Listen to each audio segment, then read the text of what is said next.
Hey. Don't quit. Don't quit. Jangan berhenti. Keep working on your dreams.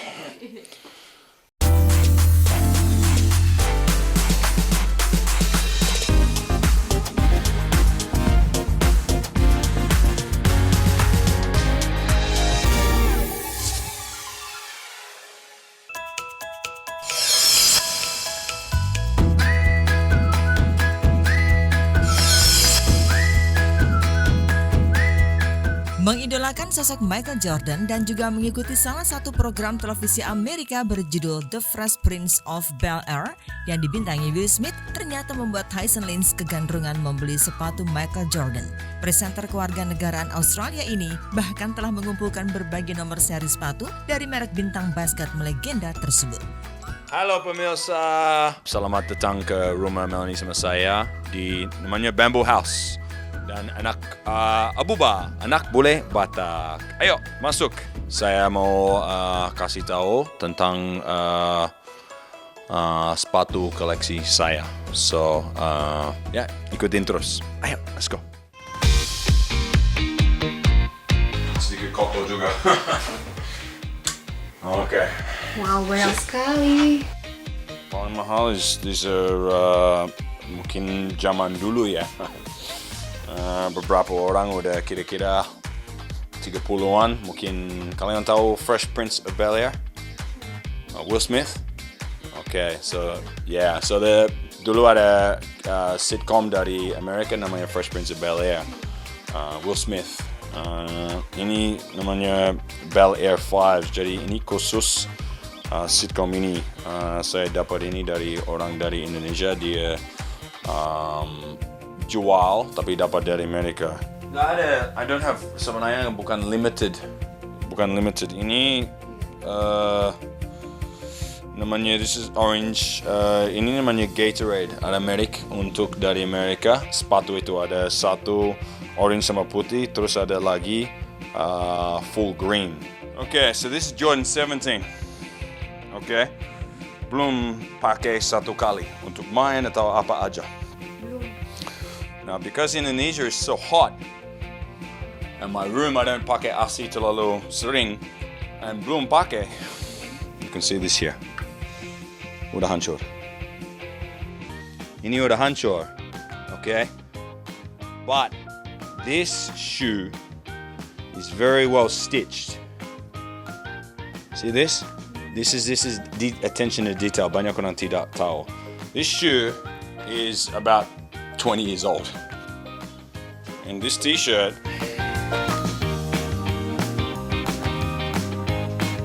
this shoe and this t-shirt, same with the shoe. This is the shoe, and this t-shirt is the first time I went to America. This is 23 years ago. Sewaktu remaja, Tyson pernah rela antri selama 10 jam di depan outlet toko demi memiliki sneakers kesayangannya tersebut. Namun usahanya sebanding dengan apa yang ia peroleh. Sebab sepatu-sepatu koleksi Tyson masih terlihat awet meski sudah berusia lebih dari 10 tahun. Banyak orang nunggu buat kira-kira 2 hari. Tidur di jalan supaya ada udah antri. Iya. Sampai sebegitunya ternyata. I've only waited kira-kira dulu nunggu buat 10 jam buat sepatu. Setelah itu tidak mau. Sayang tidur, sayang badan. 10 jam hanya untuk beli sepatu. Ada berapa orang di Indonesia pasti nunggu buat 1 hari lebih.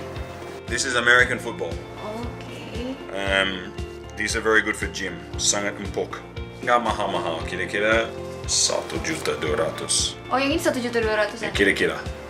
Tapi nggak bisa beli di Indonesia. Terus ini beli di mana? Ada website dari Amerika saya beli dan nitip. Saya selalu suka sepatu dan sport, jadi itu ya pasti kalau suka sport ada a part of you suka baju atau sepatu seperti itu. Michael Jordan adalah yang my favorite player untuk main basketball dari dulu sampai sekarang. So sepatu sangat menarik untuk gaya atau untuk main. kira-kira 10 pairs di Indonesia.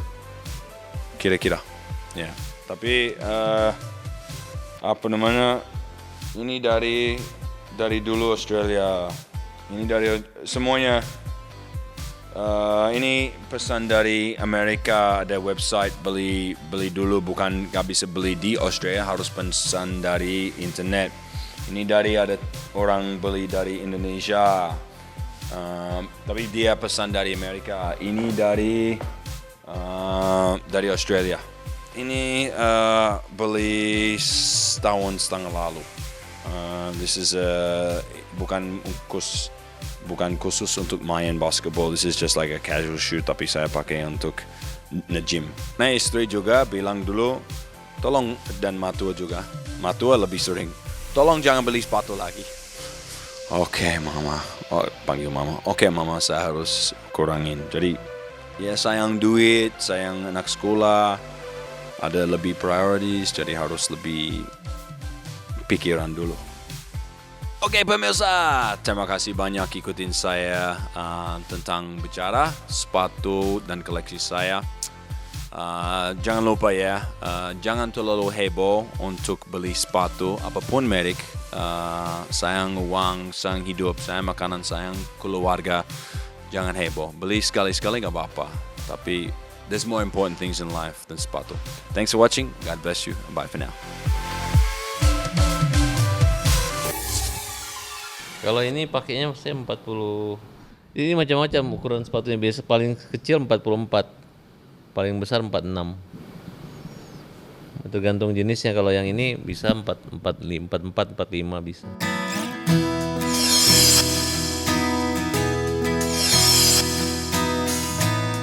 Bukan hanya kalangan selebriti, pengacara tampaknya juga tidak jauh dari penampilan dan gaya busana yang glamor.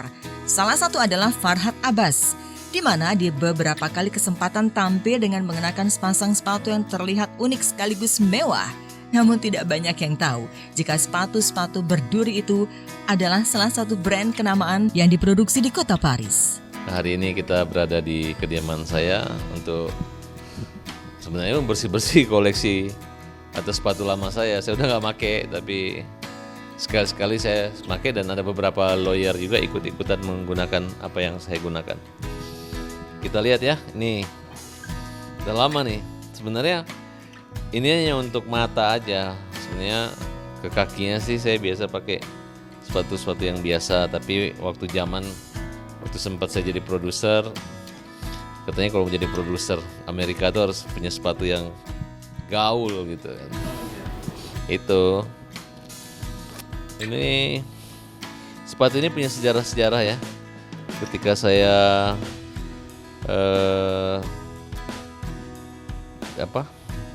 wisuda ya, doktor S3, saya pakai yang nih, sepatu yang paling ujung, sepatu yang kuning ya, gold nih. Ini sepatu yang paling saya suka pakai. Nah, jadi kita coba gitu. Pertama kaget loh, kok ini sepatu harganya 20 juta, 28 juta gitu. Nah, tapi karena ingin masuk komunitas dan style daripada produser, saya coba beli 2, tapi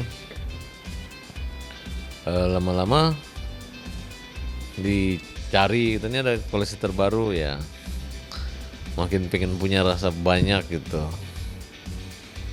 ya. Sampai ke Hong Kong pun, sampai ke Paris pun masih ngintip-ngintip di toko itu.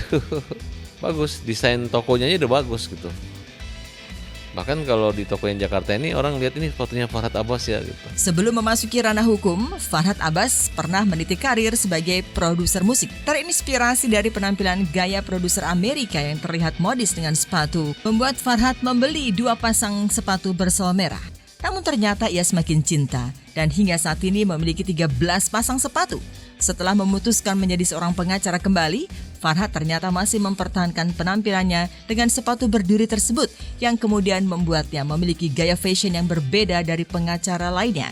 Nah, bagaimanakah cara merawat sepatu unik Farhad Abbas? Terutama kayak Sandiaga Uno atau Erick Thohir itu, kalau ketemu saya langsung lihat sepatu, mana sepatunya gitu, sepatu tajam gitu. Ya mungkin bagi kalangan orang tertentu menggunakan sepatu yang wah seperti ini kan kayak aneh gitu ya. Ya dulu memang awalnya saya aneh gitu, tapi udahlah pakai aja lah gitu. Tapi jadi ciri khas gitu. Sepatu duri-duri ya katanya gitu.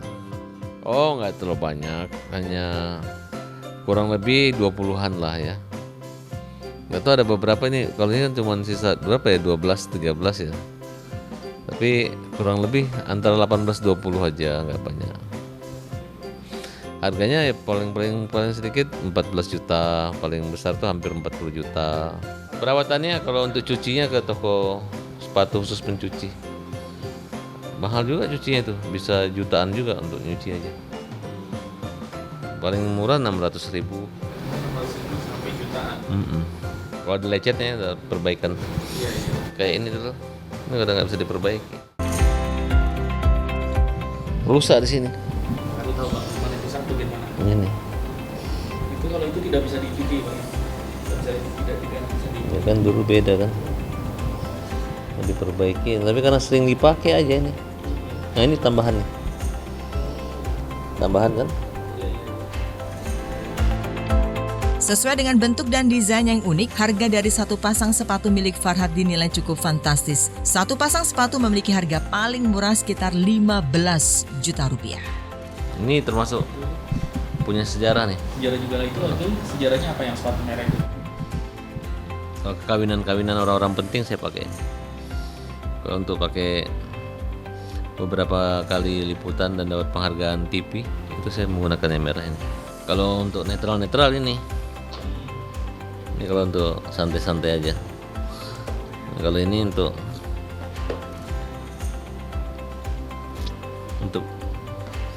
heboh aja. Ini saya beli di Hong Kong nih. Yang itu di Hong Kong juga. Iya. Saya beli di Hong Kong. Ini kalau nggak salah hampir 40 juta ya, 39 jutaan lah. Sekarang udah 70 juta harganya. Dulu masih baru. Jualan khasnya ini kan merah telpak. Termasuk yang jarang dipakai, masih ada itu ya kan. Paling 13 juta ya. 13 juta. Antara dua ini 13-14 jutaan aja. Ini kan ada duri-durinya gitu ya Bang ya. Ya memang ciri khasnya begitu. Beberapa lawyer saya lihat udah menggunakan itu. Bahkan ada pengacara yang punyanya 4 biji aja udah simpannya di brankas gitu, dianggap udah mahal banget gitu. Kalau saya simpannya di gudang. Ya demikian koleksi-koleksi sepatu saya yang sebenarnya udah lewat masanya, tapi menjadi bagian dari kenangan dan gaya hidup. Harapan saya semoga ini bermanfaat. Kalau kita memiliki barang untuk dijaga dan simpan baik-baik. Walaupun itu barang bekas, tapi kalau dirawat akan menjadi kenangan, mungkin bisa bermanfaat buat anak atau keluarga kita.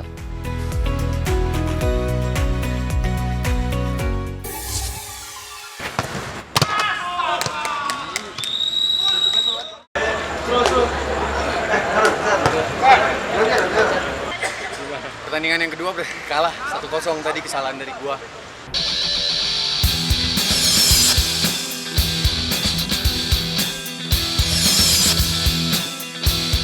Boys will always be boys. Begitulah para wanita menilai para lelaki jika bertemu dengan hal-hal yang mereka gemari. Terlebih lagi jika berhubungan dengan sepak bola, seperti Guntur Nugraha yang membawa satu tas penuh perlengkapan bola ke lapangan hari ini. Namun sedikit berbeda dari lapangan lainnya, kali ini Guntur akan bermain mini soccer di mana luas lapangannya lebih kecil dan jumlah pemainnya lebih sedikit dibandingkan bermain sepak bola pada umumnya. Kali ini gua Guntur Nugraha mau main mini soccer nih. Tuh udah mulai rame tuh anak-anak. Sekarang kita udah pada rame, udah pada kumpul. Ini tuh kita rutin nih setiap hari Selasa sama hari Kamis. Terus sekarang gua mau ganti baju dulu. Habis itu kita ada stretching pemanasan, terus ada sedikit briefing lah. Oke? Mau ganti dulu. Salah. Mau ganti dulu. Bisa.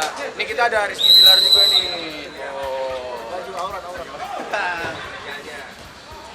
Itu ada Arfan, ada Riko, ada beberapa teman-teman selebritis juga sih yang main di sini. Di lapangan tuh ada Chris Lauren, ada Adi Sky, ada Uta. Rame lah pokoknya. Kita bakal seru-seruan dah. Sekarang mau siap-siap. Nah, untuk perlengkapannya sendiri kalau dari segi jersey kita udah disiapin langsung nih dari tim manajemen. Karena kebetulan kita di sini juga walaupun tim fun, kita ada manajemennya juga, jadi lebih tertata lah dari segi jersey, terus semua perlengkapan dari bola, pokok peralatan buat latihan. Terus gua bawa apa nih ya? Ada sarung tangan karena sometimes juga bisa jadi kiper. Terus nih ada sepatu bola. Nih, sepatu bola gua nih. Tuh. Sepatu bola, ada deker. Penting banget nih buat pelindung kaki. Oke, kita langsung briefing dulu aja yuk.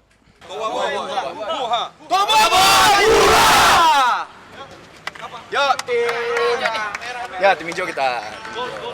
Jadi biasanya sebelum kita mulai, ini nyala kan tetep ya? Sebelum kita mulai, kita ada doa dulu supaya kita dikasih keselamatan juga.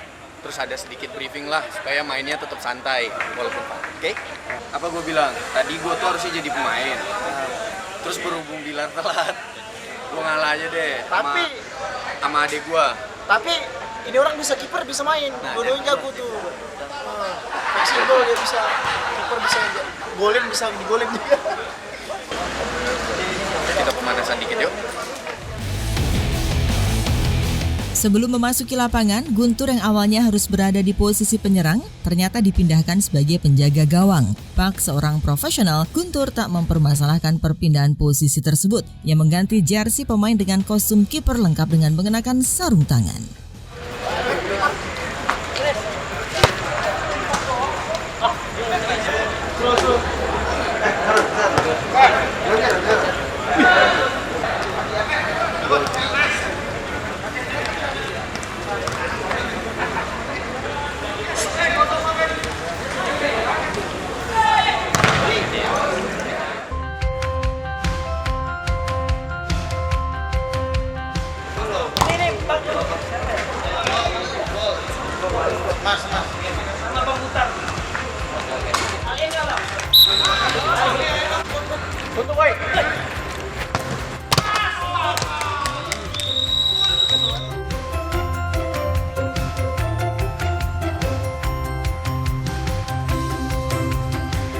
Pertandingan yang kedua kalah 1-0 tadi, kesalahan dari gua.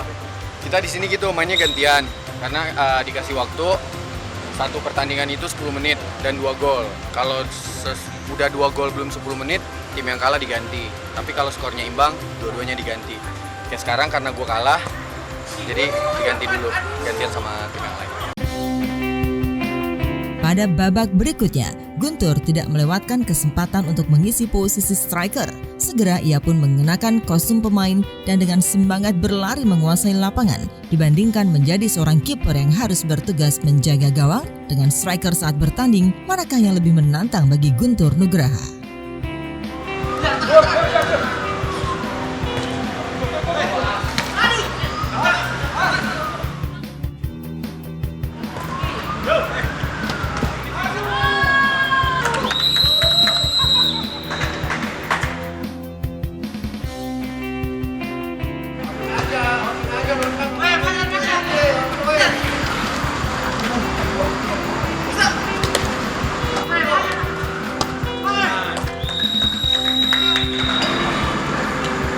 Akhirnya selesai juga nih kegiatan gua main bola hari ini. Lumayan capek ya. Tuh lihat keringatnya. Parah. Tapi teman-teman masih ada beberapa lagi yang masih lanjut karena masih ada sekitar 10 menit lagi. Tapi karena gua udah ganti-ganti posisi tadi, itu gua sempet tadi jadi striker, sempet jadi back juga. Karena tadi kebetulan ada teman yang cedera. Karena kemampuan gua di atas rata-rata, jadi gue bisa main di posisi apa aja tuh. Jadi buat nutupin celah-celah nih gitu. Bedanya mini soccer sama sepak bola biasa tuh jumlah pemainnya. Kalau mini soccer tuh ada 7, kalau lapangan gede tuh ada 11, dan kalau futsal ada 5 orang. Sebagian yang ngap dengan lapangan gede, nah inilah optionnya di mini soccer. Lapangan yang gak terlalu gede dan gak terlalu kecil. kalau jadi kiper serunya pas nangkep bola ada kepuasan tersendiri. Terus kalau jadi striker, kalau kita nyetak gol kita bisa selebrasi. Kalau kiper kan agak susah ya kalau nyetak gol karena dari gawang sampai ke depan itu lumayan capek sih buat nyetak gol juga. Tadi udah beberapa kali sih berusaha buat nyetak gol tapi ternyata susah juga kalau di posisi kiper gitu.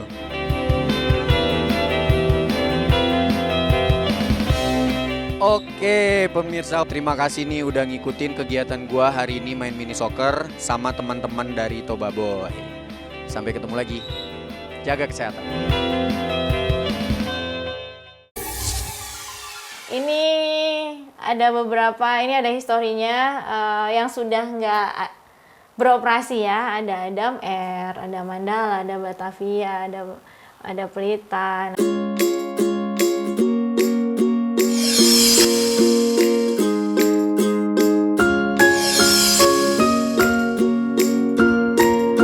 Ada dua jenis kesukaan Fitri Karlina. Pertama, miniatur pesawat, dan kedua, pengagum band metal Iron Maiden. Dua hal tersebut ia perlihatkan dari koleksi miniatur pesawat, di mana salah satunya adalah miniatur Boeing 757 edisi Iron Maiden Frontier World Tour 2011. Selain itu, pedangdut cantik ini juga mengkoleksi miniatur pesawat komersil dari berbagai negara. Sebenarnya apakah yang membuat Fitri sangat tergila-gila dengan miniatur pesawat? Ketemu lagi sama aku Fitri Karlina. Selamat datang di rumah aku ya. Wow, kali ini aku mau ngajakin bongkar-bongkar koleksi aku. Nah, mau tahu apa koleksi aku? Ya udah kalau gitu ikutin aku yuk, kita naik ke atas.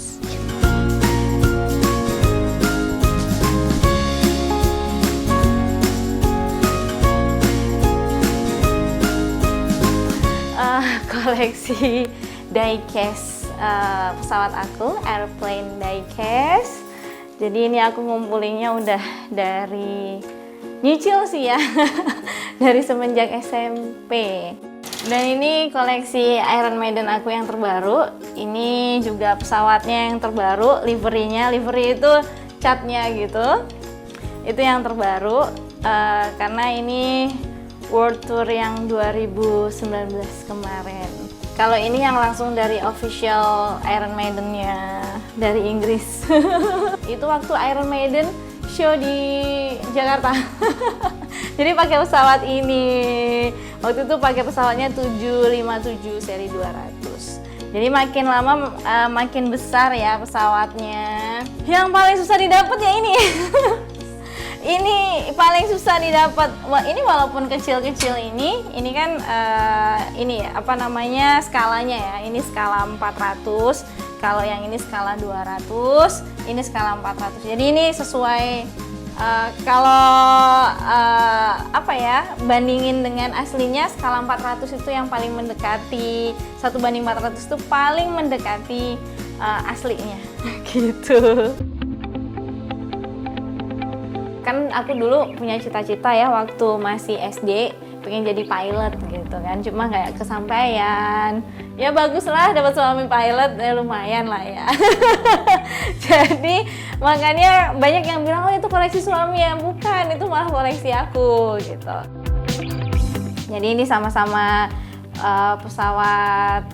pesawat yang bawa pesawat. Iya, kalau Airbus dia punya Beluga. Airbus Beluga, kalau Boeing dia punya Dreamlifter. Jadi untuk bawa spare part gitu biasanya dimasukin ke dalam pesawat ini. Kalau pesawat tempur enggak, jadi aku memang suka dengan pesawat komersial karena aku suka banget tuh livery-liverynya. Terus juga pesawat-pesawat kayak misalnya gini, ini ada beberapa, ini ada historinya yang sudah nggak beroperasi ya. Ada Adam Air, ada Mandala, ada Batavia, ada Pelita. Nah kayak gini ada historinya lah gitu. Terus kayak ini misalkan Garuda dari semua tipe gitu ya. Ini ada yang CRJ, terus ini yang tipe apa ini ya, aku lupa. Oh, Convair. Terus 737. Terus ini Elektra. Nah, ini kalau nggak salah yang pertama deh. Yang kayak gini nih limited edition. Ini SkyTeam. Ini aku pun juga masih hunting ya. Aku baru dapet itu tuh 3 atau sekitar 4 sih yang liverinya bener-bener SkyTeam. Bener-bener limited dan dicari ternyata sama para kolektor-kolektor. Jadi waktu di tokonya tuh kita udah kayak kayak ibu-ibu ya. Rebutan baju gitu. Jadi wah kadang diumpetin lah apa, kadang udah diumpetin diambil lagi. Special edition Disney Mickey Mouse. Itu. Ini kayaknya nggak bakal aku tukeran. Susah soalnya. Ini Air Force One. Ini kan United States of America. Ini udah agak lama ya aku punyanya. Ini udah nggak produksi, soalnya terakhir kan kecelakaannya sampai luar biasa ya. Jadi nggak diproduksi. Jadi ini pesawat supersonik. Dia tuh kalau terbang itu ada sonic boomnya. Jadi ini menyamai kecepatan suara. Yang dari bahan karbon komposit 787, dia awet bahan bakarnya gitu. Jadi lebih efisien, bisa mengurangi sampai beberapa ton bahan bakar konsumsinya. Limited edition sampai ada garansinya itu yang ini Pika Pikachu. Ya, ini Pika Pikachu dari All Nippon Airways. Ada juga yang kecil tapi mahal. Ini juga mahal ini. Karena ini langsung dari Toulouse. Kalau yang ini yang waktu aku lagi liburan ke Prancis. Ya ini Airbus 380. Tapi ini skalanya 1100. Ini sangat detail, kecil banget. Air Koryo, ini deh Korea Utara kalau nggak salah. Ini pakai pesawat Rusia deh dia itu. Itu juga susah nyarinya. Israel. Iya ada. Terima kasih banyak ya hari ini udah nemenin aku lihat koleksi airplane diecast aku, dan ketemu lagi nanti di lain kesempatan. Thank you.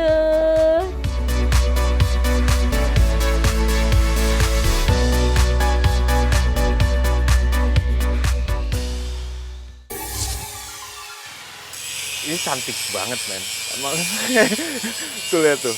Ini yang namanya jenis bukan Damaskus asli ya, tapi ini namanya pattern welded steel. Pattern welded steel itu dimana kita ngambil 2 jenis baja yang berbeda, terus kita forge sampai dia nempel. Abis itu kita bikin coraknya maunya gimana. Kayak misalnya ini tuh ladder pattern.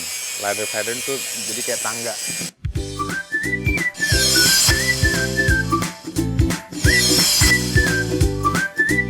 Hari ini gue mau ngajak lu muter-muter untuk nunjukin salah satu hobi gue, yaitu gue sebenarnya bukan hanya sekedar aktor dan musisi. Hobi gue tuh knife making, bikin pisau. Gue certified bladesmith. Gue sempet pelajarin yang namanya metallurgi. Itu nanti gue jelasin lebih jauh. So ya, jangan kemana-mana, ikutin terus. Bagi Martino Leo, berakting dan bernyanyi adalah hal biasa. Namun bagaimana jika memiliki bakat sebagai pandai besi? Mungkin tidak banyak yang tahu. Pria yang lebih akrab disapa Iyo ini mengajak untuk melihat aktivitas lainnya yang tidak kalah seru, yakni membuat pisau. Jauh dari kebisingan kota, inilah keseruan Martino di sebuah tempat yang diisi dengan berbagai jenis mesin pemotong, lempengan besi dan alat berat lainnya. Seperti apakah keseruannya? Nah, ini workshopnya. Ada vice, ada belt grinder lagi, bench grinder. Oke, ini ada beberapa jenis bilah atau blades. Ini personal favorite gua, kenapa? Karena ini gabungan dari banyak. sarungnya sarung kujang, ya kan. Gagangnya gagang mandau. Gagang mandau nih terbuat dari tulang. Terus ini tapi bilahnya bilah kukri. Ini cantik banget, men. Tuh lihat tuh. Ini yang namanya jenis bukan Damaskus asli ya, tapi ini namanya pattern welded steel. Pattern welded steel itu dimana kita ngambil dua jenis baja yang berbeda, terus kita forge sampai dia nempel. Habis itu kita bikin coraknya maunya gimana. Kayak misalnya ini tuh ladder pattern. Ladder pattern tuh jadi kayak tangga. Proses untuk bikin ini lumayan lama. Tergantung orangnya juga sih. Kalau misalnya orangnya lagi fit, itu bisa sampai seminggu setengah. Usai memperlihatkan karya dari senior dan mentor, saatnya giliran Martino Leo memperlihatkan kemampuannya dalam mengasah batangan baja menjadi sebuah pisau. Kali ini salah satu teman duet Melly Guslau pada lagu Ada Apa Dengan Cinta 2 ini akan membuat bushcraft atau sebuah pisau yang biasa digunakan para pendaki gunung. Namun sebelum memasuki proses pembuatan, ia melengkapi diri dengan berbagai perlengkapan wajib seperti sarung tangan, masker, dan kacamata. Selama proses pembuatan satu pisau, Martino tentu juga didampingi Kang Dadang selaku mentornya. Nih kita masuk ke dalam. Untuk kali ini gue bakal bikin pisau jenisnya bushcraft. Bushcraft itu pertama yang harus kita siapin adalah ini. Bahannya akan jadi seperti apa, terus nanti spidol kita marking dulu maunya bentuknya kayak gimana, habis itu nanti kita potong, habis itu baru kita pakai belt grinder. Dua cara pembuatan pisau itu, yang pertama namanya adalah stock removal. Stock removal kita gambar dulu patternnya mau kayak apa, terus bentuknya mau kayak apa, terus nanti ada yang kedua itu dengan tempat forging proses. Sama-sama seru kok. So, jangan kemana-mana. Ikutin.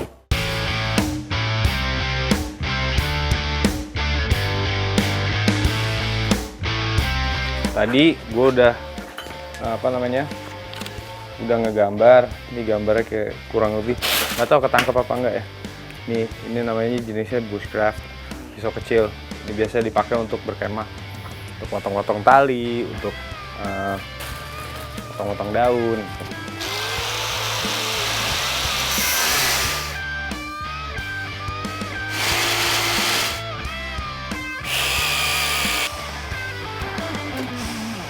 Ini udah kepotong. Tuh.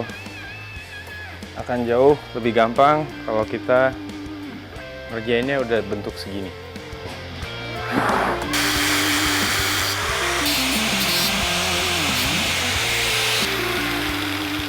Tuh. Ini untuk pamres tuh baru buat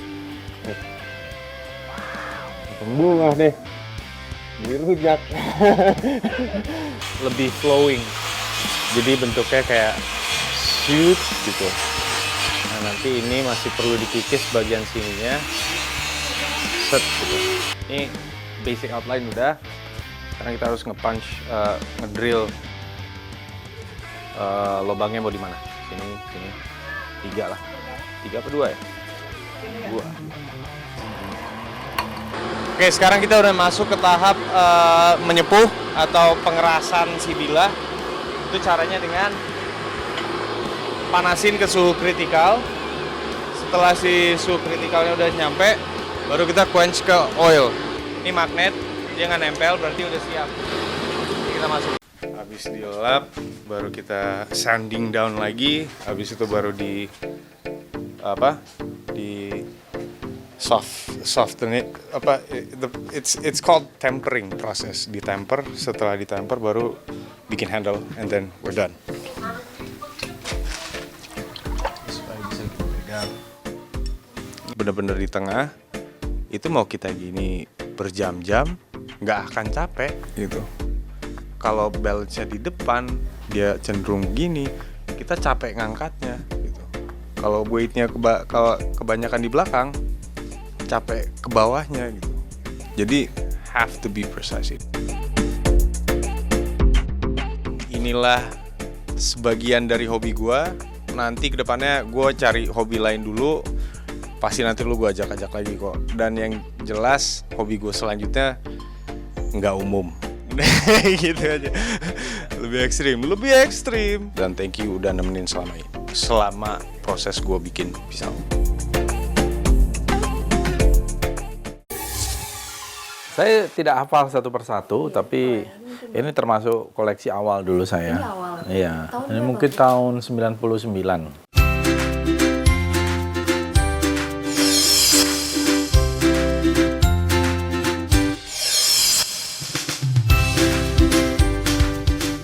Seperti yang sama-sama kita tahu, jika Fadlizon memiliki sebuah perpustakaan yang mengkoleksi berbagai jenis judul buku dan benda kuno di dalamnya. Kali ini di tempat yang sama, kembali mendapat kesempatan menggeledah isi perpustakaan. Namun bukan lagi buku dan juga patung yang menarik perhatian, melainkan kumpulan koleksi keris dari berbagai daerah di Indonesia yang dipajang rapi di dalam etalase ukuran besar. Saya Fadlizon. Sekarang kita di perpustakaan saya di wilayah Pejompongan, Bendungan Hilir.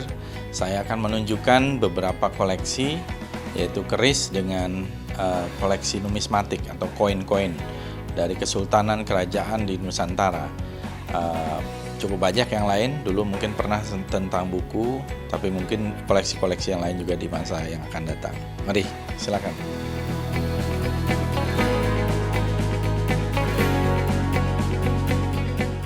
Ini adalah sebagian dari koleksi keris yang ada di sini. Koleksi keris di sini ada koleksi keris dari Jawa, dari Sumatera, dari Sulawesi, Bali, Lombok, dan dari beberapa wilayah lain di Nusantara. Usianya ada yang sekitar 1000 tahun, ada yang 900 tahun, 800 tahun, 300 tahun ya. Kita menyebutnya di dalam dunia perkerisan itu tangguh. Jadi memang ada perkiraan, kurator, kemudian bisa melihat dari fisik keris, dari pamornya, dari grenengnya, dari sekar kacangnya dan sebagainya untuk melihat dari looknya juga kira-kira keris ini di eranya kerajaan apa, di era kesultanan apa. Jadi keris adalah warisan budaya nenek moyang kita yang sudah diakui oleh UNESCO tahun 2005 sebagai Intangible Heritage of Humanity. Jadi ini adalah salah satu budaya adiluhung kita.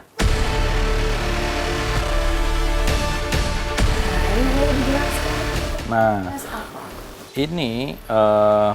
ini dari Lombok ya. Kalau kita lihat ini namanya keris lurus. Jadi ada yang berlekuk-lekuk, itu namanya look gitu ya. Ini yang disebut sekar kacang gerenengan tuh di sininya bisa kita lihat. Ini yang putih-putih silver, kadang-kadang bahannya itu meteorit. Inilah yang disebut sebagai pamor. Itu. Namanya pamor. Pamor. Kalau itu tapi pinggir-pinggiran memang khasnya ada batu-batunya juga, Pak. Ini adalah bagian dari ragam hiasnya. Ada yang dari gading. Ini ukirannya ya, sangat detail. Ini menggunakan perak gitu. Nah ini sebagai contoh, ini mungkin, nah ini lihat pamornya dari keris lurus yang juga unik dan sangat bagus.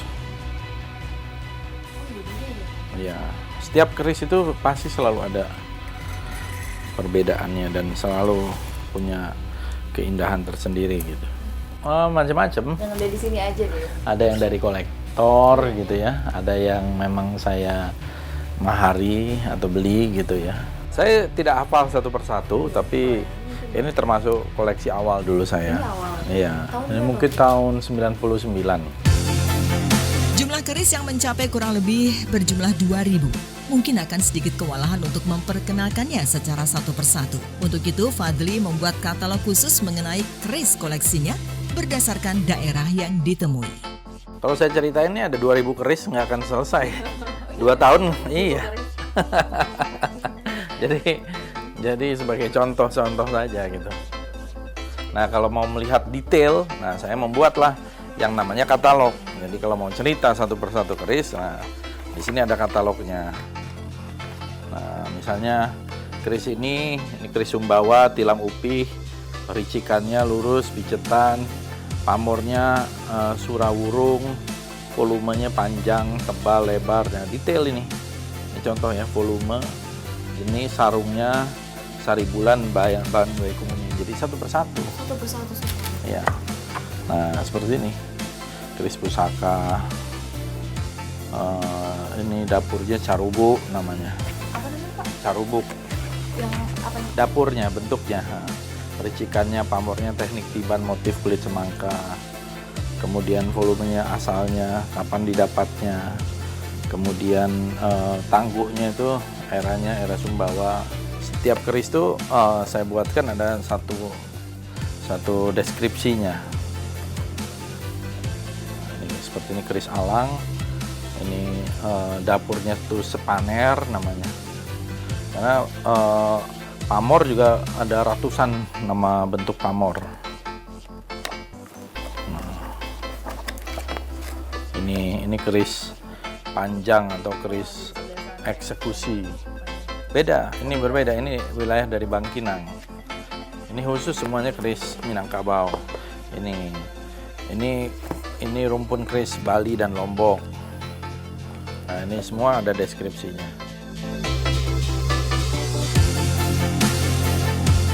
Ya, terima kasih pemirsa sudah melihat beberapa koleksi saya, khususnya di perkerisan. Mudah-mudahan lain waktu bisa melihat koleksi lain yang bisa menggambarkan kekayaan budaya Nusantara.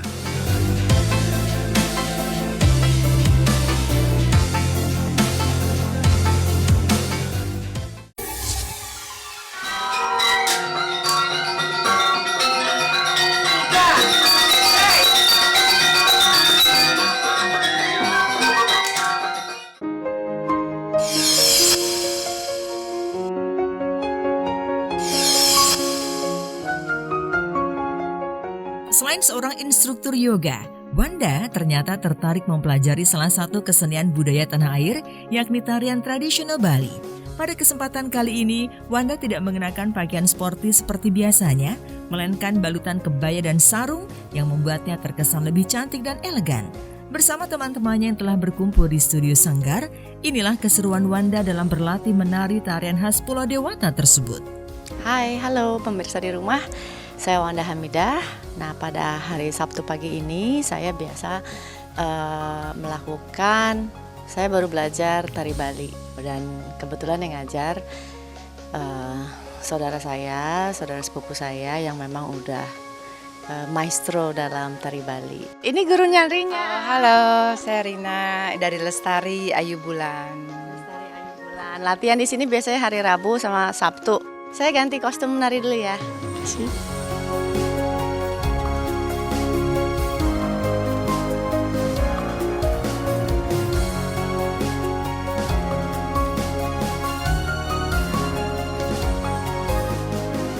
Minus, dorong agem kiri, kanan kiri, terus kanan. Tadi pemanasan, belum pakai lagu, belajar dasar-dasarnya. Sekarang mau mulai pakai. Sulit nggak sih Mbak? Kenapa? Sulit nggak sih? Sulit banget, kamu nggak lihat? Saya ngos-ngosan, padahal baru 5 menit. Karena banyak kayak squat ya. Berapa lama? Dan saya rasa ternyata tari Bali ini kayaknya sangat membakar kalori. Setelah melakukan pemanasan, sesi latihan pun mulai. Dengan membawa wadah aluminium, Wanda mengawali latihan dengan melakukan tari pendet. Walau terlihat sangat mudah dan klasik, tari pendet yang biasa dipakai untuk menyambut kehadiran Dewata ke alam dunia ini ternyata cukup sulit. Wanda pun juga harus menguasai beberapa istilah gerakan, seperti agem, yakni posisi pokok badan dan kaki dalam menari, ngelikas alias berjalan silang, gerakan berputar, dan masih banyak lagi.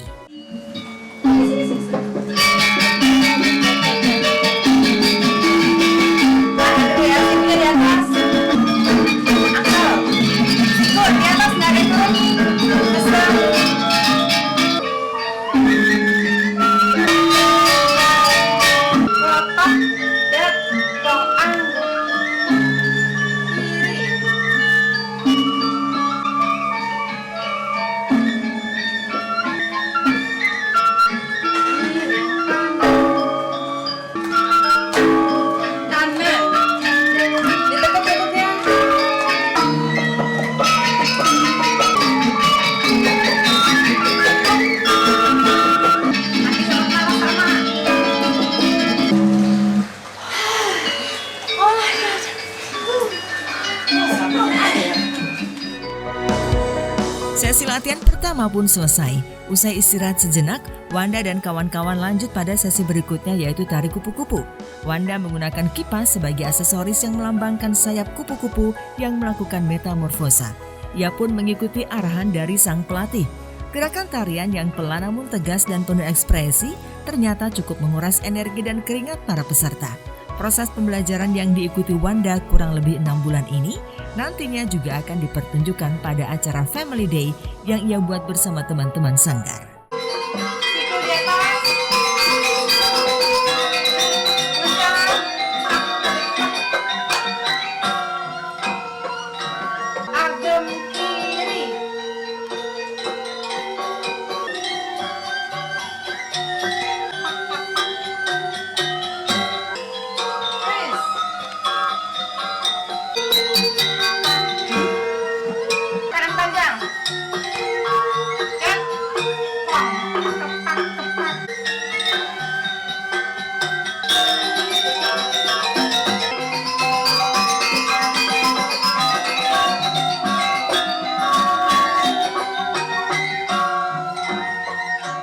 Legong kupu-kupu tarung tadi yang pakai kipas gini. Bedanya kalau legong itu kan dia lebih advance, jadi memang basicnya harus kuat dulu. Makanya kita latihan pendek selalu awalnya buat nguatin kaki, karena nari legong itu kakinya harus kuat, cucuk. Nggak boleh dia ngawang-ngawang. Jadi semua dilatih kakinya harus kuat, makanya mereka pasti mengeluhnya di paha ya.